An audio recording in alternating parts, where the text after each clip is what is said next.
This is TWiT. The big story this week is the iPhone.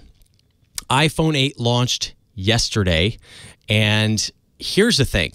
I have been covering the iPhone for 10 years. I was outside the launch in New York City back in, gosh, when was that? 07 of June for the original iPhone, which, by the way, I bought.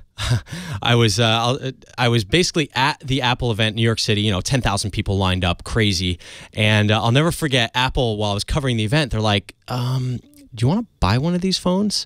And I'm like, I didn't think I'd have that opportunity because I didn't wait in line. And sure enough, next thing you know, I'm taking out my credit card issued by CNET, and I am buying the phone. And later on, I asked my boss, I said, hey, would you split this with me so that we can, so I don't have to pay this whole, I forget how much it was. I think it was $600. Seemed like a lot at the time, but now they're even more expensive. But anyway, so I got the original iPhone. And then, of course, 10 years later, here we are with iPhone 8 and iPhone 10 coming out soon. But yesterday, what a crazy day. I show up at the Pasadena Apple store outside Los Angeles, which I always go to for the the iPhone launches, and I pull up there around 5 a.m. We go on around 5:45 live, and there is not a person standing outside the Pasadena Apple store, and I am literally sitting there in my car as I drove by twice, saying, "Wait a second, I'm looking at my watch. Did I get the wrong day? Did I get the wrong time? Is there a problem here? Was the launch called off? Did something happen overnight that I just didn't know about?" I was so confused. I have never been to an Apple event where there's not a person standing outside. And I felt two things. I felt sadness because I said, wow, this is really sad. It's kind of weird.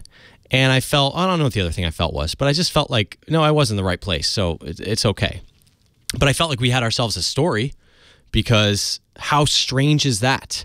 Apple is this company that is, a behemoth, pretty much makes the top smartphone in the world, as far as coverage goes. I mean, coverage-wise and people that love it and all that kind of stuff, but no one's there.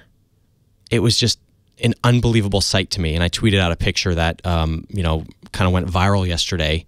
You can see it on my Twitter at DeMuro if you want, but I couldn't believe it. I mean, I just said I've never seen this in 10 years. Now, I've seen the lines go up and down over the years. Some years have bigger releases. Some years have better phones. If there's a new design, a new feature, people really go crazy over it. But this year, the iPhone 8 literally fell flat. Now, it didn't fall flat. I mean, obviously, people bought the phone. I mean, I have one sitting right here. This a loaner from Apple, but I've been using it and checking it out. It's not a bad device. There's nothing wrong with the iPhone 8, but the problem is, where were all the people? Did they order it online? Are they waiting for the 10? Are they just uninterested at this point?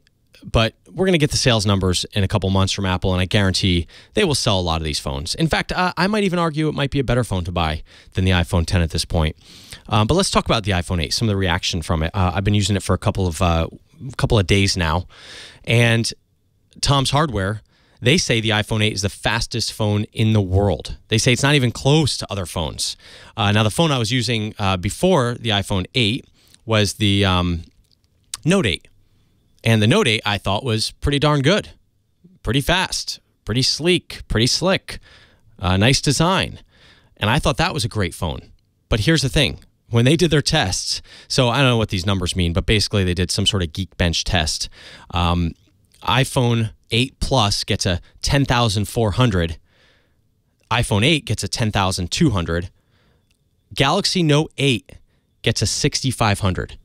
So I don't know, what that means necessarily, for as far as phones go. But I mean, you're talking, that is, I don't care what these numbers are, but that's a big divide between 10 and 6. So, as far as the camera goes, I feel like it seems very similar. But when you look at DxOMark, they gave the iPhone 8 their best score ever, which is insane to me, because guess what my phone was before the Note 8?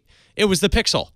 And the Pixel, to me, it's literally, I could show anyone a picture from the Google Pixel, and no matter who they are, young, old, phone person, non-phone person, person who's into tech, person who's not into tech, and every single person had the same reaction to those pictures.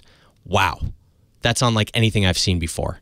And I cannot believe that DxO Mark says that the iPhone 8 Plus is their best smartphone they've ever tested.